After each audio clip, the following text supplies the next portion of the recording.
ओम तत्सत। ओम श्री परमात्मने नमः। ओम श्री गुरुवे नमः।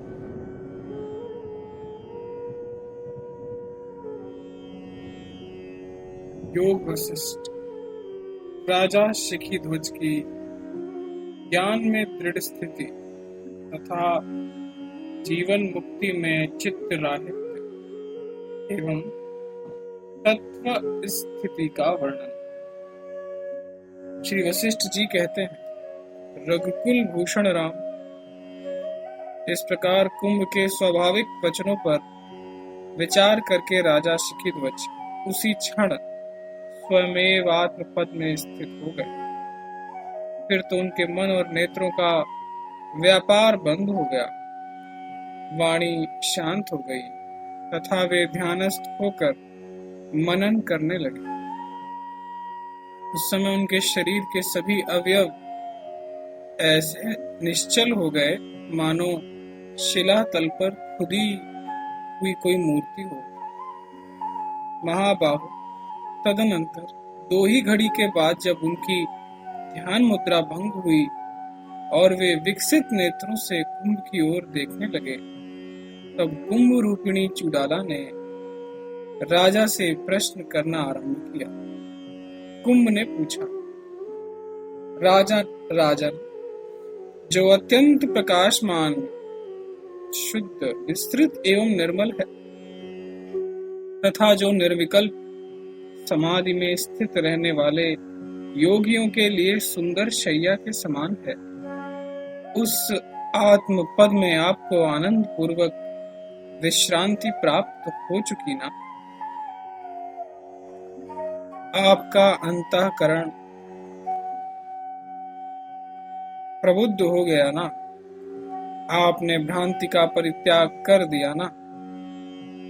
ज्ञातव्य का ज्ञान प्राप्त कर लिया और द्रष्टव्य वस्तु देख ली ना? शिखीध्वज बोले, भगवान, आपकी कृपा से मुझे उस महती पदवी का साक्षात्कार हो गया जो निरतिशय आनंद की भूमिका और समस्त उत्कर्षों की पराकाष्ठा।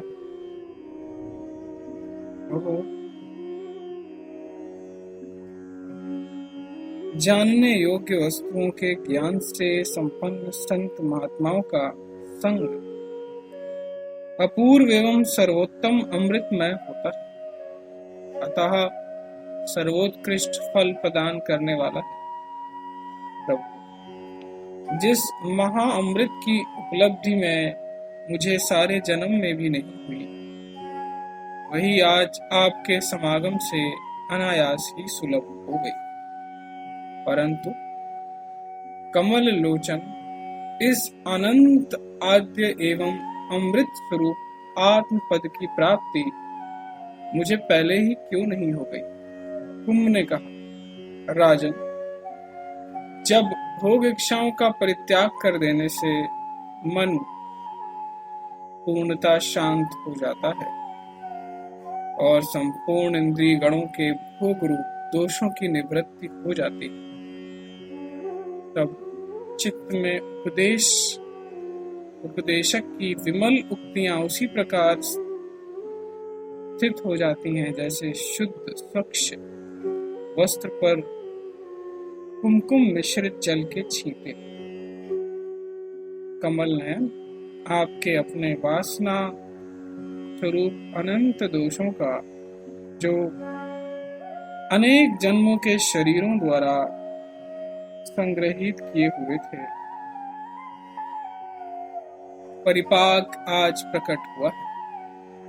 साधु शिरोमणे काल द्वारा परिपक्व होकर संपूर्ण दोष शरीर से निकल जाते हैं। सखे, शरीर से वासनात्मक दोषों के निकल जाने पर गुरुदेव जो कुछ निर्मल उपदेश देते हैं वह शीघ्र ही अंतःकरण में प्रविष्ट हो जाता है। महामते, दोषों का परिपाक संपन्न हो जाने पर आज मैंने आपको उद्बुद्ध किया है इसी कारण आज ही आपके अज्ञान का विनाश हो गया। आज आपके सभी दोष परिपक्व होकर नष्ट हो गए। आज ही आपने सम्यक रूप से ज्ञान उपदेश धारण किया है। आज ही आप उपदेश संपन्न हुए और आज ही आप प्रबोधवान भी हुए। सत्संग के व्याज से आज आपके समस्त शुभ अशुभ कर्मों का समूल विनाश हो गया। महीपते, जब तक इस दिन का पूर्व भाग बीत रहा था, तब तक आपके चित्त में यह मैं हूं, यह मेरा है, ऐसा अज्ञान वर्तमान था। परंतु भूपते, इस समय मेरा वचन उपदेश श्रवण करके आपने अपने हृदय से उस अज्ञान को निकाल फेंका, जिससे आपके चित्त का विनाश हो गया। अतः अब आप भली भांति प्रबुद्ध हो गए। राजन, जब तक हृदय में मन का अस्तित्व वर्तमान रहता है, तब तक अज्ञान रहता है, किंतु ज्यों ही अचित्त रूप से चित्त का विनाश हुआ, त्यों ही ज्ञान का अभ्युदय हो जाता है। द्वैत और अद्वैत की दृष्टि ही चित्त है, और वही अज्ञान भी कहा जाता है। इन दोनों की दृष्टि का जो विनाश है, वही ज्ञान तथा वही परम गति।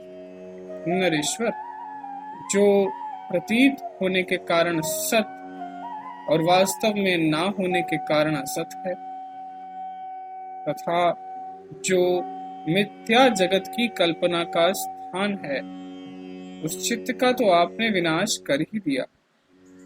इससे अब आपका ज्ञान जाग उठा है और आप विमुक्त हो गए हैं। अतः अब आप शोक शून्य, आयास रहित, निसंग, अनन्य आत्मज्ञान संपन्न, महान अभ्युदय से युक्त, मौनी एवं मुनि होकर अपने निर्मल स्वरूप में स्थित रहिए।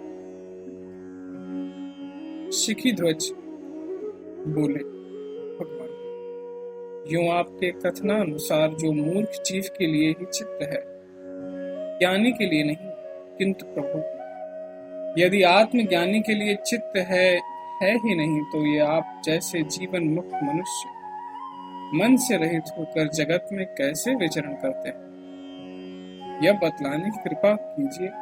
कुंभ ने कहा, तत्वज्ञ, आप जैसा कह रहे हैं यह ठीक वैसा ही है, इसमें थोड़ा सा भी अंतर नहीं। जैसे पत्थर में अंकुर नहीं निकलता, उसी प्रकार जीवन मुक्तों का चित्त व्यापार शून्य हो जाता है, क्योंकि पुनर्जन्म लेने में सहायक जो घनीभूत वासना होती है, वही चित्त शब्द से कही जाती है, और वह आत्मज्ञानी में रहती नहीं।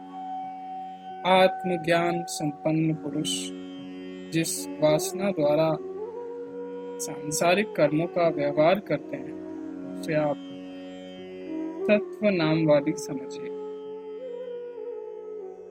वह वासना पुनर्जन्म से रहित होती है, जो सत्व में स्थित है तथा जिनकी इंद्रियां सम्यक प्रकार से वश में है। ऐसे जीवन मुक्त महात्मा आसक्ति रहित होकर विचरते हैं, परंतु चित्तस्थ पुरुष वैसा कभी नहीं कर सकते। राजन, अज्ञान से आच्छादित चित्त को चित्त कहते हैं और प्रबुद्ध चित्त सत्व कहा जाता है। जो अज्ञानी है वे चित्त में स्थित रहते हैं और महाबुद्धिमान ज्ञानी लोग सत्व में स्थित रहते हैं। भूपते, चित्त बारंबार उत्पन्न होता है, किंतु सत्व पुनः नहीं पैदा होता। इसलिए अज्ञानी बंधन में पड़ता है, ज्ञानी नहीं। राजन, मुझे यह ठीक ठीक पता है कि आज आपने पूर्ण रूप से अपने चित्त का विनाश कर दिया, जिससे आप सत्व संपन्न हो गए और महात्यागी बनकर स्थित। आज आपकी सारी वासनाएं नष्ट हो गई, जिससे आपकी विशेष शोभा हो चुकी है। मैं यह भी मानता हूं कि आपका मन आकाश की तरह निर्मल हो गया।